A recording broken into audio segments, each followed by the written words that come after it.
బుజ్జి పిల్లలు, ఏం చేస్తున్నారు? కొత్త కథతో ఈ నానమ్మ రెడీగా ఉందర్రా. మరి ఈ కథలో పరీక్షిత్తు మహారాజు కొడుకు జనమేజయుడు తెలుసు కదా మీకు. సర్పయాగం చేశారు కదా. ఆ తర్వాత ఆయనకి పురాణ కథలు వినాలనే ఒక కోరిక కలిగిందిటరా. అప్పుడు పెద్దవాళ్ళందరినీ పిలిచి సమావేశం పెట్టుకున్నారు.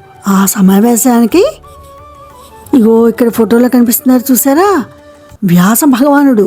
మీకు ఇంతకుముందు కథలో చెప్పాను కదా, సుఖ మహర్షి ఈయన కొడుకే అనమాట. ఈయన వ్యాస భగవానుడు, ఆయన ముఖ్యమైన శిష్యుడు వైశంపాయనుడితో కలిసి ఈ సమావేశానికి వచ్చారు.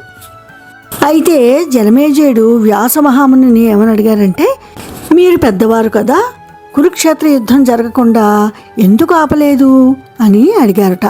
అప్పుడు ఆ కథంతా నా శిష్యుడు వైశంపాయనుడు చెప్తాడని చెప్పి వ్యాస మహాముని వెళ్ళిపోయారు. ఇక వైశంపాయనుడు జనమేజయుడికి కథ చెప్పడం మొదలుపెట్టారన్నమాట. చంద్రవంశంలో దుష్యంతుడు అనే రాజు ఉన్నారట. ఆయన ఒకసారి అలా వెళుతూ ఉండగా ఒక చక్కటి పర్ణశాల దగ్గర ఒక అందమైన అమ్మాయి చక్కగా ఆడుకుంటూ కనిపించిందిట. అప్పుడు రాజుకి దుష్యంతుడికి ఆ అమ్మాయి చాలా నచ్చిందనమాట. మరి ఆ అమ్మాయి పేరేంటో తెలుసా? శకుంతల. ఆ అమ్మాయి కణ్వ మహర్షి ఆశ్రమంలో పెరిగిందనమాట. చూసారా ఎంత చక్కగా ఆడుకుంటోందో.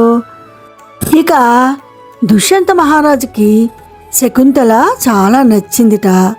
వారిద్దరూ గాంధర్వ వివాహం చేసుకున్నారు. అంటే ఒకరి మెడలో ఒకరు దండలు వేసుకుని పెళ్లి చేసుకున్నారన్నమాట. వారికి వివాహం అయిన తర్వాత బుజ్జి బాబు పుట్టాడు. ఆ బాబు చూసారా, వారిద్దరు ఎత్తుకున్నారు కదా, అతని పేరే భరతుడు. భరతుడు చిన్నతనం నుంచి కూడా చాలా ధైర్యవంతుడు, చాలా బలమైనవాడు.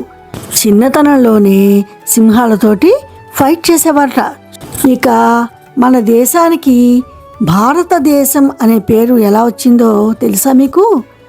భరతుడు మన దేశాన్ని 27,000 సంవత్సరాలు ధర్మబద్ధంగా పరిపాలించారట. అందుకే మన దేశానికి భారతదేశం అనే పేరు వచ్చింది.